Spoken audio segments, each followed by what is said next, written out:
अस्सलामु अलैकुम वरहमतुल्लाहि वबरकातुहू। बिस्मिल्लाहिर्रहमानिर्रहीम। अल्हम्दुलिल्लाहि रब्बिल आलमीन वस्सलातु वस्सलामु अला सय्यिदिल अंबिया'i वल मुरसलीन व अला आलिहि व सहबिहि अजमईन, अम्मा बाद। तो आज आप हजरात को 10 मिनट थोड़ा इंतज़ार कराया, उसके लिए माजरत। बाज़ मरतबा कुछ टेक्निकल इश्यूज आ जाते हैं बिल्कुल लास्ट मोमेंट पर, तो उसी में 10 मिनट आप लोगों को इंतज़ार करना पड़ा। मेरे साथ इस वक्त शुरू से ही हमारे मोहतरम जनाब आमिर हक साहब इस स्ट्रीम में शामिल हैं, और मैं सबसे पहले मैं उनका इस्तकबाल करूंगा। आमिर भाई, क्या हाल चाल है? अस्सलाम वालेकुम हजरत, आपको भी तमाम सुनने वालों को बहुत बहुत शुक्रिया। आज काफी अरसे बाद जो है वो शुरू से ही बैठने का मौका मिल रहा है। नॉर्मली होता ये है कि काफी देर बाद चक्कर लगता है, मगर अल्हम्दुलिल्लाह शुरू से ही आज बैठ रहे हैं। अच्छा जी, तो मैं सबसे पहले आप हजरात से ये गुजारिश करूंगा कि आप इस स्ट्रीम को जहां जहां भी आप शेयर करते हैं उसको शेयर करना शुरू करें, और इतने आप लोग शेयर करें, मैं आमिर भाई से दो बातों के ऊपर तबसरा करना और लेना चाहूंगा। पहली बात तो ये है कि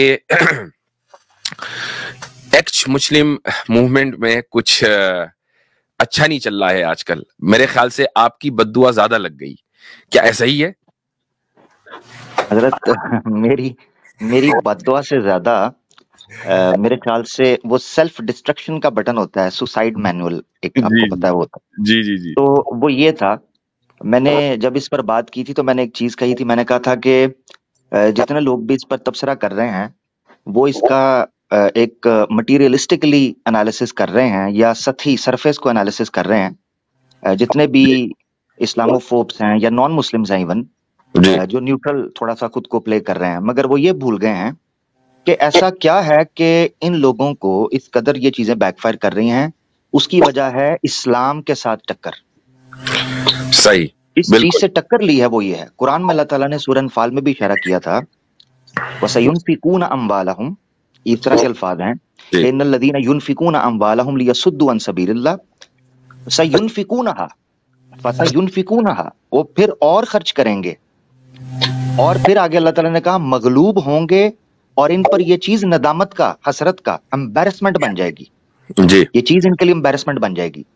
और फिर अल्लाह ताला ने आगे से कहा कि तुम लोगों ने सब्र करना है और अपने आप को ईमान की हालत में मजबूत रखना है, तो ये लोग अपने काम करते रहेंगे।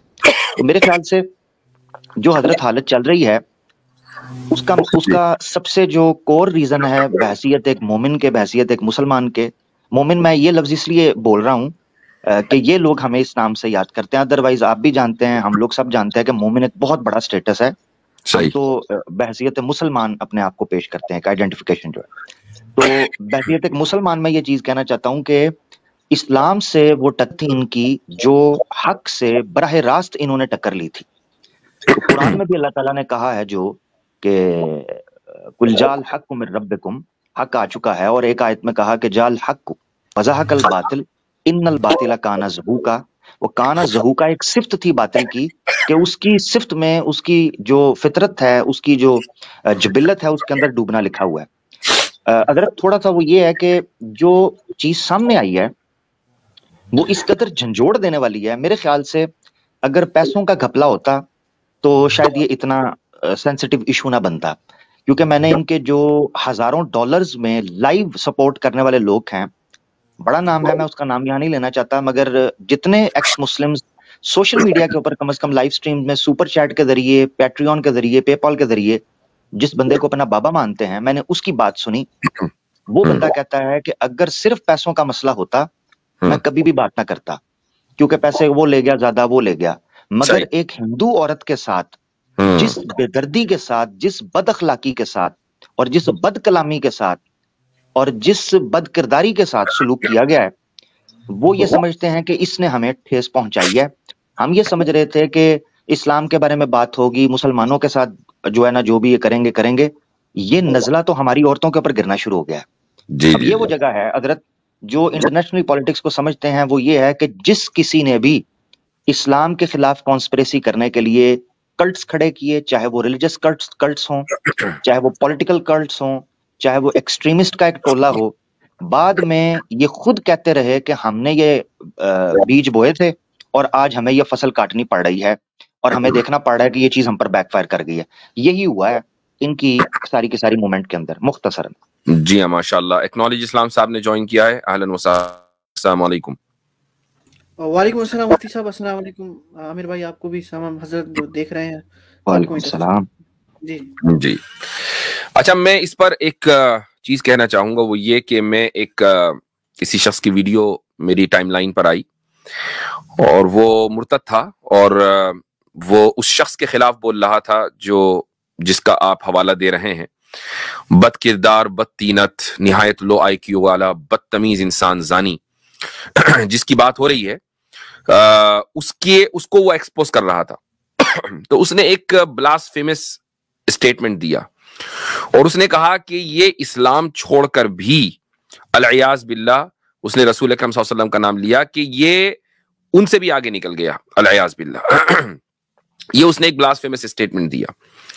अच्छा, ये आमतौर से हिंदुओं को चूरन बेचने के लिए इस तरह के जुमले कसे जाते हैं। मैं एक स्टैंडर्ड यहां सेट कर रहा हूं, उसकी बुनियाद पर आप देख लीजिए कि ये कंपैरिजन कितना गलत और शैतानी है। वो इसलिए कि रसूल अकरम सल्लल्लाहु अलैहि वसल्लम की ज़ाते बाबरकात में अगर जरा सी भी 0.1% से भी कम गैर अखलाकी कोई बात होती तो आप अलैहिस्सलातु वस्सलाम का ये लाया हुआ दीन उसी वक्त मर चुका होता। लेकिन जिस तरीके से और जिस तेजी के साथ ये फैला और आज फैल रहा है और 2050 तक के ये दुनिया का पहला सबसे ज्यादा अपने फॉलोवर्स के एतबार से सबसे बड़ा दीन बन जाएगा इंशाअल्लाह ताला, उसको भी, हालांकि हमारी बुनियादी दलील नहीं है, लेकिन बहरहाल ये भी एक चीज है। और फिर रसूल अकरम सल्लल्लाहु अलैहि वसल्लम की जिंदगी में ही पूरे जजीरतुल अरब का इस्लाम में दाखिल हो जाना, ये इस बात की वाज़ेह दलील है कि आप अलैहिस्सलातु वस्सलाम ने कोई भी काम अखलाक के खिलाफ नहीं किया, बल्कि उस कौम को बदअखलाकी के दलदल से निकालकर उसको एक सिविलाइजेशन बना दिया। जहां तक कि आप लोगों की बात है, यानी इन मुर्तद्दीन की बात है, तो आप लोगों ने हमेशा अपने हकीकी खुदा को छोड़कर एक मसनूई खुदा रचा और उस मसनूई खुदा का नाम है धन दौलत। और वो खुदा, उस खुदा की आप इबादत करने लग गए और उसकी जो नहुसत है उस खुदा की इबादत करने की, वो नहुसत ये होती है कि फिर इंसान अखलाक की तमाम हुदूद को फलांग जाता है और बदअखलाकी के दलदल के अंदर गिरता चला जाता है। वो फिर सिर्फ जानी ही नहीं बनता, वो रेपिस्ट भी बनता है और रिश्वतखोर भी बनता है, वो गालीबाज भी बनता है। वो एक ऐसा शख्स बन जाता है कि जो मुआशरे के अंदर अपना चेहरा दिखाने के लायक नहीं होता। यानी आप अपने जमीर से खुद पूछें कि क्या इन तमाम हरकतों में मुलव्विस होने के बाद क्या आप सर उठाकर चल सकते हैं किसी मुआशरे में? क्या आप किसी ऐसे घराने में कि जहां आज भी तहजीब बाकी हो, अगरचे वो गैर मुस्लिमों का घराना हो, क्या आपको वहां वेलकम किया जाएगा? ये इसलिए कि आपने हकीकी खुदा को छोड़कर अपना एक खुदा बना लिया और उस खुदा का नाम है माल। तो जब माल की आप पूजा करेंगे तो फिर माल की जो नहुसत है वो आपकी जिंदगी के अंदर आएगी, और चाहे आप कितना ही मूवमेंट चिल्लाएं, वो मूवमेंट खड़ा होने से पहले धड़ाम हो जाएगा। और वही हुआ है कि इस्लाम के खिलाफ, जैसा आमिर भाई ने कहा, कि जब जब आप कॉन्स्पिरेसीज करेंगे और कल्ट बनाएंगे तो फिर जो इस्लाम के हक में और उसके दिफा में खुलूस और लिल्लाहियत के साथ खड़े हैं वो अपनी जगह बाकी रहेंगे, चाहे उनकी मिकदार कम हो, उनकी तादाद कम हो। और जो लोग बहुत बड़बोलापन करेंगे लेकिन चूंकि इस्लाम के खिलाफ बोल रहे हैं और पैसे के पुजारी हैं, तो फिर उनका नतीजा बहुत जल्द सामने आएगा। और मैं अपने तमाम नाजरीन को ये खुशखबरी सुना रहा हूं कि ये धड़ाम जो एक के बाद एक चैनल धड़ाम हो रहे हैं, कोलैप्स हो रहे हैं, और अल्हम्दुलिल्लाह हम जगह के ऊपर खड़े हुए हैं। मेरे चैनल के ऊपर भी उसी तरीके से स्ट्रीम हो रही है, आमिर भाई के चैनल के ऊपर, कैसर राजा के चैनल के ऊपर, आसिम इफ्तिखार साहब के चैनल के ऊपर, जितने भी चैनल्स हमारे हैं, मुफ्ती अब्दुल्ला मिनहाज के चैनल के ऊपर, तमाम चैनलों के ऊपर उसी तरीके से पाबंदी के साथ स्ट्रीम्स हो रही हैं। क्यों? इसलिए कि हम पैसे के पीछे कभी नहीं भागे और न इंशाल्लाह कभी भागेंगे।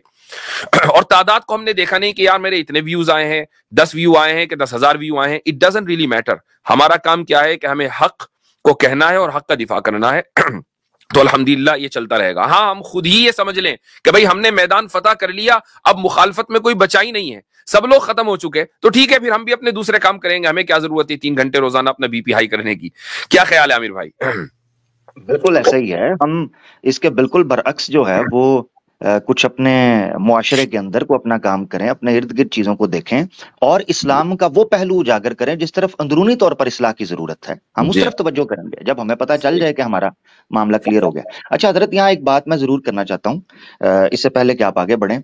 वो चीज ये है कि ये जो भी बंदे हिंदुओं को खुश करने के लिए अभी भी ये कह रहे हैं कि समीर जो है या सिद्धार्थ चतुर्वेदी साहब या आजकल सिद्धार्थ भट्ट नाम उन्होंने रख लिया है, यानी यकीन मैं हैरान इस चीज के ऊपर हूं कि पंडित जवाहरलाल नेहरू साहब की धोतियों के बारे में लोग कहा करते थे कि वो दिन में 3-4 चेंज किया करते थे, मगर अफसोस के इनके जो सरनेम है, गोत्र और कुल के नाम हैं, वो सेकंड्स के एतबार से जो है ना वो तब्दील हो रहे हैं। जो मैं बात करने लगा था वो ये सिद्धार्थ भट्ट, सिद्धार्थ भट्ट जी, नहीं भट्ट नहीं, भट्ट, फट जी, बिल्कुल जी हाँ वो फट अच्छा, जो बात मैं करने लगा वो ये है हजरत, मैं आपके सामने मिसाल रखता हूँ। आप जिंदगी में जो चाहते हैं, जो आपकी ख्वाहिश है, वो आपकी एक मखसूस जगह पर पूरी हो रही हो, क्या आप उस जगह को अपने, जिसको टेक्निकल लैंग्वेज में कंफर्ट जोन कहते हैं, कंफर्ट जोन, क्या आप अपने कंफर्ट जोन को छोड़ेंगे जहां आपकी रोजमर्रा की जरूरियात, जो आपकी इच्छाएं पूरी हो रही हैं, कभी छोड़ेंगे? जाहिर है, बिल्कुल बिल्कुल नहीं। अब एग्जैक्टली किसी भी कोई भी सेन आदमी होगा, उससे ये सवाल रखें, वो कहेगा बिल्कुल मैं नहीं अपने कंफर्ट जोन से निकलूंगा। और हमने देखा लोग नहीं निकलते हैं जिनको मामला तो हो रहे हैं। मेरा सवाल ये है कि अगर सिद्धार्थ चतुर्वेदी साहब उर्फ एक्स मुस्लिम समीर के ये सारी चीजें इस्लाम से ली और इस्लाम दे रहा था उसको ये इंस्ट्रक्शंस, उसने इस्लाम छोड़ा क्यों? उसने अपना कंफर्ट जोन क्यों छोड़ा? वो सनातनी क्यों बना? ये है सवाल। जी और वो सनातन धर्म में आने के बाद ये सारा मामला कर रहा है। और मैंने कल भी ये सवाल रखा था, हमेशा ये सवाल रख रहा हूं इनसे, कि वो शख्स जो है, ये एक टेस्ट केस है, ये याद रखें। कई लोग आए एक्स मुस्लिम्स, वो अपने, वैसे तो इनको तौफीक नहीं हो रही कि ये उस महिला के लिए आवाज उठाएं। एक महिला नहीं है बल्कि 4 महिलाएं हैं जिनको प्रेग्नेंट कर दिया गया है। एक लड़की है जिसका केस डिस्कस हुआ था लव जिहाद के कॉन्टेक्स्ट में, कि उसके साथ एक मुसलमान लव जिहाद कर गया है। अगर उस केस को भी डिटेल से डिस्कस करें तो पता चलेगा कि वो हिंदुआना जिंदगी गुजार रहा था, तो लव जिहाद कैसे हुआ? टिक्का वो लगा रहा था, रुद्राक्ष वो पहनता था, मंदिर वो जाता था, तो घर वाले उसके मूर्ति पूजा करते थे। अब ये लव जिहाद है, उसके बाद फिर क्या हुआ कि सनातन लव हो गया उसके साथ। सनातन लव, बिल्कुल, वो फिर भगवा लव ट्रैप हुआ ना उसके साथ। जी। अब सवाल ये है कि जो रोना उस लड़की का इस्लाम के बारे में था और उसको प्लान करके लाया गया कि आपको हम जनाब कैश करवाते हैं, एज अ पोस्टर यूज करते हैं, वही लड़की 1.5 साल बाद सेम डिट्टो वही रोना रो रही है आपके पास आने के बाद। तो इसका मतलब यह है कि खराबी किसी शख्स के अंदर है। अगर आपने खराबी इस्लाम के अंदर की बात करनी है तो फिर ये खराबी हम सनातन के अंदर बताएंगे, फिर हमें हक है कि हम बैलेंस कर सकें, वरना आपको व्यक्ति को साइड पे करना है। मैं यहाँ एक बात ये जरूर हजरत आखिरी करके माजरत चाहता हूँ, ये जुमला जरूरी इसलिए है, अभी एक्स मुस्लिम्स कई निकलेंगे और हिंदुओं को ये अभी भी तसल्ली है, तिफल तसल्ली जी, वो तिफल तसल्ली ये है इनके जहन में कि ये जी चलें सारे छांटी करें, एक बंदा ऐसा है नहीं। हाँ, यानी हम सब एक जैसे नहीं है, ये तो एक निकल गया एक निकल गया। मैं इनको ये बताता चलूं, ये एक बेचारा बदनाम हो गया। राइट ये भूल गया अपनी बेवकूफी की वजह से, वरना ये सारे ही ऐसे हैं। एग्जैक्टली अपनी बेवकूफी की वजह से इसका लाइव स्ट्रीम में कैमरा ओपन हो गया। वो किराया देने वाली आई हुई थी, तो बाद में पता चला कि वो क्या था मामला। मगर मुख्तसरन ये है कि ये बंदा एक टेस्ट केस है। अभी डिस्कॉर्ड के ऊपर, टेलीग्राम के ऊपर, दूसरी जगहों पर क्या मामला हो रहा है, वो आने वाले दिनों में आहिस्ता आहिस्ता चीजें खुल जाएंगी। ये बिल्कुल आप बेफिक्र रहें। तो जो अक्लमंद होता है उसके लिए इसीलिए कहते हैं कि इशारा काफी है, आपको पता चल जाए कि आप किस जगह पे खड़े हैं। चलो खैर, अब तो ये कि जो इनका चौधरी है, वो जिसने बाकायदा ये ख्वाब देखा था कि एक मूवमेंट क्रिएट करेगा, वो खुद आकर लोगों से हाथ जोड़कर ये इल्तिजा कर रहा है कि भाई यहाँ पैसे नहीं देने हैं, मुझे दे दो पैसे, इनको मत देना। वो हाथ जोड़ के 100-200 रुपए पहले इकट्ठे करता था, आज हाथ जोड़ के कह रहा है खुदारा इनकी तरफ न जाना। और उसके पीछे भी वजह हजरत, उसके पीछे वजह है, वो जो 2-3 लड़कियां हैं उनकी रिकॉर्डिंग्स जो हैं वो पुलिस केस में एज एन एविडेंस जो है वो सबमिट कर दी गई हैं जी। वो जो लड़की है उसके साथ पहले भी ये हाथ हुआ था, उसने बड़े हाथ पैर मारे मगर कुछ मामला नहीं बना। मगर अभी उसने जो है पुलिस केस करवा दिया और ये रिकॉर्डिंग्स जो हैं एज एन एविडेंस वहां पर सबमिट हो चुकी हैं। उनमें टॉप लिस्ट के ऊपर जो पूजा उपाध्याय है, पूजा परवीन भी जो अपने आप को कहती हैं, उनका नाम आया है एज अ मदर, और एज अ फादर जो है तुफैल चतुर्वेदी साहब का नाम आया है। तो ऑब्वियसली इन दोनों ने फिर हाथ जोड़ के पब्लिक के अंदर एक रिकॉर्ड बयान जो है वो करवा दिया है कि जनाब कल को अगर हमें कॉल किया जाता है किसी कोर्ट में तो हम वहां ये कह सकें कि भाई हमने तो एज एन जो है ना वो कैंपेन के या अवेयरनेस के तौर पर रोल प्ले किया था, हमारा कोई निजी तौर पर किसी से कोई ताल्लुक नहीं था। जी जी जी। अब यहाँ तक नौबत पहुंच चुकी है। अच्छा, आपको याद होगा कि तुफैल ने एक वीडियो में ये बका था, ये उस वक्त की बात है, शायद आज से कोई तकरीबन 7-8 महीने पहले की, जब पैसों का स्कैंडल सामने आया था। तो उस वक्त इसने कहा था कि भाई ये तो मेरा बेटा है, अगर ये मेरी गाड़ी भी वैसे ही ले जाएगा तो मैं कुछ कहूंगा, बिल्कुल जैसा कि मेरा बेटा मेरी गाड़ी मुझसे बगैर पूछे ले जाए, ये भी ले जा सकता है। तो उसने उस वक्त ऑन किया था और आज ही उसको डिसऑन कर रहा है कि नहीं, ये तो वैसे ही मैंने कह दिया था, बेटा कोई मेरा बेटा तो 15 साल का है। हाँ, उस वक्त हकीकी बेटा जो है वो याद आ गया। और जब देश की बात आती है तो फिर ये सबको हजरत ये यहां तक बोलते रहे हैं कि इन सब का काम जो है वो हमारे पक्ष का काम है। ठीक है, ये मैं ऑडियो सुनाना चाहता हूँ यहाँ पर, अगर आवाज आ पाए।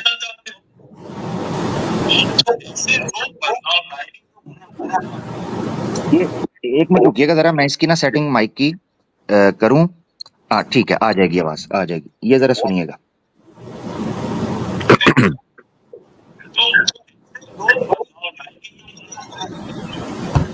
आवाज साफ नहीं आई। आवाज साफ नहीं आ रही? हाँ, सिर्फ ये कि जितने लोग बदलाव लाएंगे आगे, शायद इतना ही समझ में आया मुझको। जी जी, मैं ये बता रहा हूँ। वैसे एक वक्त था जब आजाद साहब भी किसी के बाप हुआ करते थे। नहीं, आवाज नहीं आ रही आमिर भाई, मेरे ख्याल से आवाज नहीं आ रही। हाँ, मैं सिर्फ ये चीज बता देता हूँ, चले मैं अपनी जुबान में बता देता हूँ। ये साल एक पहले ये कहा जा रहा था, जब उस वक्त सबसे पहले चीजें खुलना शुरू हुई थी, तो ये कहा गया कि हमें इन्हें आगे लाना है, किसी में अगर कोई गलती है, कोई कुताही है, किसी में कोई मसला है, कोई बात नहीं, आप प्लीज उनको सपोर्ट करें। ये जुमले बोले जाते थे, ये चीजें बोली जाती थी। और जब राज खुले हैं उस वक्त ये कहना शुरू कर दिया जी हमारा इनके साथ कोई ताल्लुक नहीं है। आप उतनी देर बात करें, मैं अब स्क्रीन पे वो चला देता हूँ उतनी सी ऑडियो, ठीक है, उसको मैंने अपने पास रखा भी हुआ एडिट करके, वो मैं सुना देता हूँ ताकि वो बड़ा जरूरी है कि ये पहले क्या कहा करते थे और किस तरह हजरत पर्दा डाला करते थे। जब आप किसी क्रिमिनल को जस्टिफिकेशन देते हैं, जब आप किसी क्रिमिनल को इनकरेज करते हैं, फिर आज माँ बाप जब बच्चे को छोटी चोरी के ऊपर रोकना और डांटना शुरू करते हैं तो वो इंसान बनता है। मगर जब आप बचपन से उनको यह कहकर कोई बात नहीं, अगर पैसे चुरा रहा है तो चलो कोई बात नहीं, एग्जाम्स में फर्स्ट भी तो आ रहा है ना, जी कोई बात नहीं, तो ये इस तरीके की जो चीजें होती हैं वो फिर तबाह कर देती हैं। मैं वो निकाल लेता हूँ, वो मैं चला भी। ये वही माँ बाप करते हैं जो खुद चोर होते हैं, उनको चोरी फिर बुरी नहीं लगती कि चलो ठीक है, एग्जाम में अगर नंबर ला रहा है तो कोई मसला नहीं, चोरी और डाकाजनी जो है वो कोई मसला नहीं है। तो मुझे ऐसा लगता है कि तुफैल भी गड़बड़ है, ये भी कहीं ना कहीं मुलव्विस है। अच्छा, ये जो आप बात कर रहे हैं, ये बात मजे की बात, ये जो बात आप ये कर रहे हैं, यही बात आजाद ग्राउंड कर चुका हुआ है। अच्छा, हमने नहीं की बात, आजाद ग्राउंड ने कहा है कि ये सपोर्ट इसको इसलिए कर रहे हैं क्योंकि खुद जो लोग मुलव्वस हैं पैसों में या लड़की के चक्कर में, वो लोग तो सपोर्ट कर रहे हैं। अब मसला ये बना कि इनको लग रहा था कि ये इजी गोइंग है, सब मजे में चल रहा है, कुछ हाथ नहीं पड़ेगा। अब वो जारी बात है, हाथ पड़ना शुरू हुआ तो इनको याद आया कि ये मामला है। ये मैं आपको एक वीडियो सुना रहा हूँ, आतिफ भाई भी इस पर जरूर तबसरा कीजिएगा, 1 मिनट जरा दीजिएगा, ये चलने लगी है तो आप ये देखिएगा कि ये कमेंट भी मुझे याद आ गया।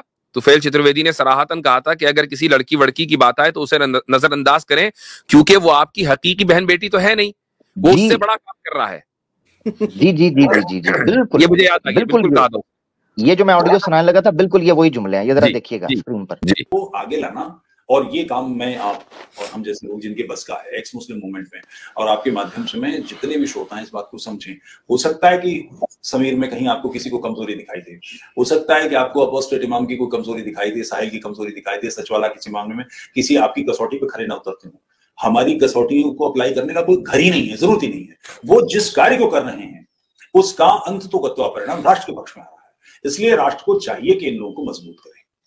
आप जो कर सकते हैं, जिस तरह से कर सकते हैं, आर्थिक सहायता कर सकते हैं, उनके फॉलोअर्स बढ़ा सकते हैं, उनके चैनल को की चर्चा कर सकते हैं, जिस तरह से करें, क्योंकि कुल मिलाकर ये राष्ट्र के पक्ष का कार्य है और ये मेरे आपके खिलाफ नहीं जा रहा, हमारे आपके पक्ष में आ रहा है। इसलिए इनकी जरूर मदद करें, इनके साथ जरूर करें। जी बिल्कुल सही करें आप। एक और जो है जी, ये देखिए हजरत यहाँ पर चीज बोली जा रही है कि कुल मिला के हमारे पक्ष में ये काम आ रहा है, हमारे खिलाफ नहीं जा रहा। जी जी जी जी जी। अच्छा जी, आतिफ रैयान साहब कुछ कह रहे थे आप? जी पहले तो अस्सलाम वालेकुम सारे मेंबर्स को जब बैठे हैं और सुनने वालों को भी। जी हजरत, मैं इस पे तफसीर करने वाला था, वो कमेंट आ गया था। मैं कहा ये कहते हैं कि भैया अगर किसी के साथ ऐसा मामला है तो तुम्हारी बहन बेटी भतीजी भांजी है, नहीं है तो बस ये मसला जो है वो आपका नहीं है। फिर इन्होंने साथ में भी कहा था कि भैया अपना घर और परिवार और बीवी बच्चे छोड़ के आए हैं तो अगलों को कुछ न कुछ तो चाहिए, फिर अगर कोई बीवी बच्चा छोड़ के आ रहा है।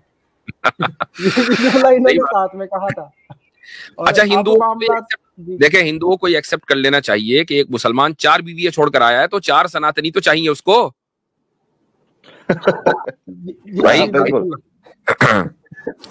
जी। और ये जब ये जो अपने समीर सिद्धार्थ साहब हैं, पता नहीं इनका कितना मामला है, क्या मामला है, लेकिन खबर तो उड़ती उड़ती ये भी आई है कि इन्होंने वो गदर मचा रखा है कि इन पे जो है औरतें जो है इनको 12-12 लाख की पिस्टल जो है वो दे रही हैं इनकी सेफ्टी के लिए कि तुम रखो और चलो इनको रख के। तो पता नहीं क्या इन पे ऐसा लगा हुआ है कि औरतें इतनी फिदा होके इनके पीछे। मोरल ऑफ द स्टोरी जो है वो ये है कि एक शख्स के जिसका लेवल जो है ना वो बाजारी लोगों से भी कम दर्जे का है, जिसका आईक्यू लेवल बिल्कुल माइनस में चल रहा है, जो हकीकतन बिल्कुल पढ़ा लिखा नहीं है, उसका काम उसको वो शायद अगर उसको आप ठेली वेली पर लगा दें तो वो ज्यादा बेहतर कोई काम कर सके, उसके ऊपर सनातनियों ने कितना पैसा खर्च किया हुआ है। अगर एक शख्स ने 12 लाख का एक हथियार या असलहा उसको दिलाया है, सिर्फ एक आदमी ने, तो इस 2-2.5 साल के अरसे में जब से ये लोग आए हैं तो मैं समझता हूं कि इनमें से एक बंदे के ऊपर 1 करोड़ रुपए तो खर्च हो गया होगा, अगर यही एवरेज है तो 1 करोड़ अगर एक बंदे पर, और मान लें ये 4-5 हैं बड़े बड़े, तो 5-6 करोड़ रुपया जो है वो सनातनी ने लगा दिया अपना। उस पैसे का क्या फायदा हुआ? वो सिवाय डूबने का उसका नतीजा क्या निकला? उसका नतीजा यही निकला कि इस्लाम का जो नैरेटिव है वो निहायत मजबूती के साथ सोशल मीडिया के ऊपर आया, अल्हम्दुलिल्लाह हमारे जरिए। वरना हम तो अपने घरों में बैठे थे, हमें क्या जरूरत थी रोजाना और हर दूसरे दिन स्ट्रीम करने की। तो हम लोगों का फायदा अल्हम्दुलिल्लाह हुआ इल्मी, और हमारे जो फॉलोवर्स थे उनका भी इल्मी फायदा हुआ। और सनातनी का क्या नुकसान हुआ? उसका जो देवता है कि जिसकी वो पूजा करता है, वो देवता उससे रूठकर मुर्तद की जेब में चला गया। 5-5 करोड़ जो है वो इन लोगों का नुकसान हुआ है ऑन एन एवरेज। तो ये मोरल ऑफ द स्टोरी है अल्हम्दुलिल्लाह। 50 लाख रुपया जी, 50 लाख रुपए का चेक वसीम रिजवी को दिया गया था जी। ये यति जो बारासिंगा आनंद हैं, वो बारासिंगा साहब ने ये कहा 50 लाख का चेक वो कहता मैंने अपने हाथ से दिया, उसके अलावा 20 लाख 30 लाख सेपरेट हुआ। उस बंदे ने सबका सामने पोल खोल के वीडियो बना के कहा मैं आत्महत्या करने लगा हूं, मुझे कोई मेरी सपोर्ट नहीं कर रहा। उसने भांडा फोड़ के रख दिया चौंक में। जी जी जी जी जी। तो वो जो है वो कह रहा है कि सदर से प्रेसिडेंट से कह रहा है, इजाजत मांग रहा है कि मुझे इजाजत दी जाए। भाई तुझे करनी है कर ले। हम तो इंतजार में बैठे थे कि तू करेगा।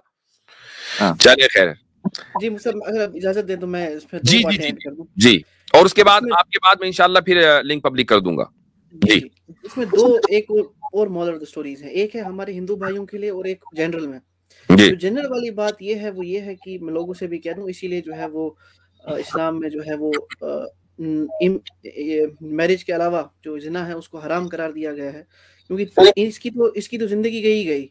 जो 3 वो औरतें हैं उनकी भी जिंदगी गई, और जो 3 बच्चे अगर अल्लाह ना करे मतलब उनका अबॉर्शन ना हो जाए, क्योंकि सुनने में तो यही आया है कि ये प्रेग्नेंट कर दिया है, तो उनकी भी जिंदगी गई, क्योंकि इसने खुद अपने किसी वीडियो में बोला है कि मुझे HIV है, तो उस लिहाज से भी चला गया, उस लिहाज से भी। अच्छा, दूसरा हिंदुओं समाज के लिए, हमारे भाइयों के लिए क्या है ये मॉरल ऑफ द स्टोरी? वो ये है कि आप अक्सर ये अपना सर पीटते रहते थे कि लव जिहाद है, हमारी बच्चियां जा रही हैं। ये 3 बच्चियां तो गई काम से ही, आपको इनके से शादी करेगा, इनकी ये तो HIV पॉजिटिव भी होंगी। आपकी 3 बच्चियां चली गई, खा गया और डकार भी नहीं ली। जी हाँ, जी हाँ। तो चले जी, ठीक है, तो लिंक पब्लिक करते हैं इंशाअल्लाह। अच्छा, ये अगर मेरी आवाज सही ना हो गुफ्तगू के दौरान तो मुझे बता दीजिएगा, तो मैं इंशाअल्लाह माइक चेंज कर लूंगा। अच्छा, दूसरा हल ये भी कर सकते हैं कि अगर कोई ओवरलैप करे तो फिर हम उससे रिक्वेस्ट करेंगे कि वो म्यूट कर लें, आपकी बात तसल्ली से सुने। हाँ जी, आ जाते हैं ना। खैर कोई मसला नहीं, मेरे पास दूसरा माइक है, ये मैं आज पहली मर्तबा इस्तेमाल कर रहा हूँ, तो इंशाअल्लाह इसको देखते हैं। अच्छा जी, तो ये लिंक मैंने डाल दिया है, आप लोग आए। और मैं पहले ही बता दूं कि हमारे मुस्लिम बिरादरान जरा सब्र करें, गैर मुस्लिमों को मौका दें।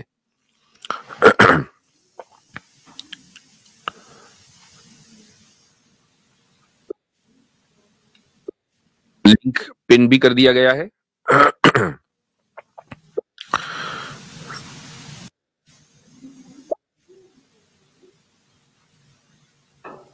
अच्छा जनाब, तो कुछ लोग आए हैं और इनमें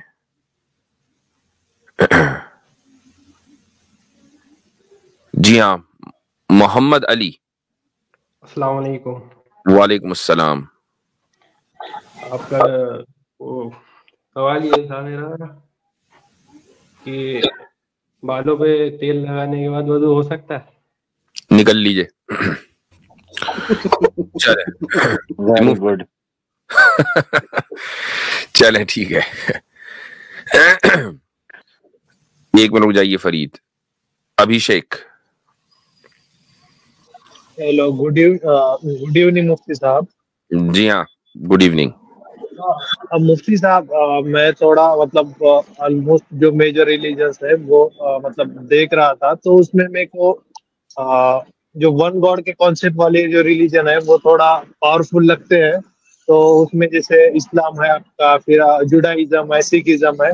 तो इसमें मेरे को इस्लाम में एक इशू ये दिख रहा था कि इस्लाम की दो टीचिंग जो है वो एक दूसरे से कॉन्ट्राडिक्ट करते हैं।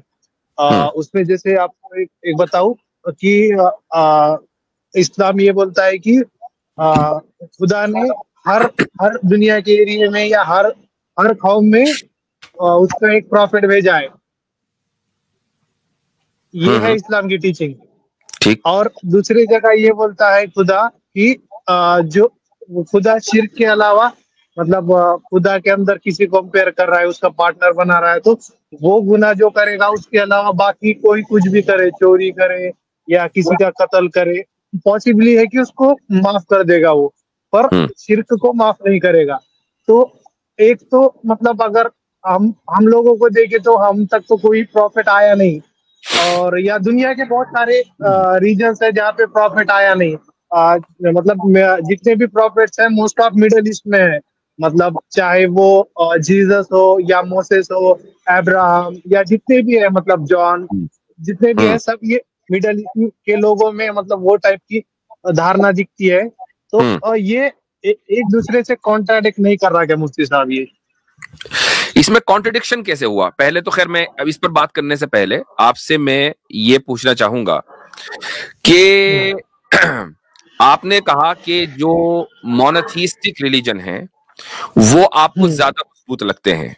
आप खुद पॉलिथिज्म के खिलाफ हैं? पहले तो इस पर बात कर लें। पॉलिथिज्म में तो गलत ही दिखता है। पॉलिथिज्म गलत दिखता है। आप मूर्ति पूजा नहीं करते हैं? आपने उसको डिनाउंस कर दिया? नहीं, डिनाउंस कर दिया, मैं मूर्ति पूजा नहीं करता। ठीक, ठीक है। अच्छा जी, अब मतलब मैं काइंड ऑफ एग्नोस्टिक पर्सन हूँ अभी तो, जस्ट नाउ। मूर्ति पूजा छोड़ दी ना आपने? हिंदुइज्म छोड़ दिया? हाँ। हिंदुइज्म मतलब मैं उसको कोई ऐसा पर्टिकुलर रिलीजन नहीं समझता हूँ। ये अम्ब्रेला ऑफ बहुत सारे थॉट्स है। सनातन धर्म जिसको कहते हैं, आपने वो छोड़ दिया? छोड़ दिया की जगह ये बोलेंगे कि सनातन भी मैंने जहाँ तक सुना है, सनातन ये धर्म नहीं है, ये मतलब एक जो मराठी में, मतलब मैं मराठी हूँ तो उसमें विशेषण बोलते हैं, विशेष मतलब एडजेक्टिव है ना, वो है वो सनातन। तो ये ऐसा कोई रिलीजन तो नहीं मिलता। पर मेरे पेरेंट्स जो है वो फॉलो, मतलब सनातन या हिंदू जो धर्म बोलेंगे वो फॉलो कर दे। चले ठीक। अभी एट दिस मोमेंट अगर आपको मोनोथीज्म एक मजबूत नजरिया लग रहा है तो क्या आप एक क्रिएटर को मानते हैं? हाँ, क्रिएटर तो मानता हूं मैं। एक क्रिएटर मतलब उसका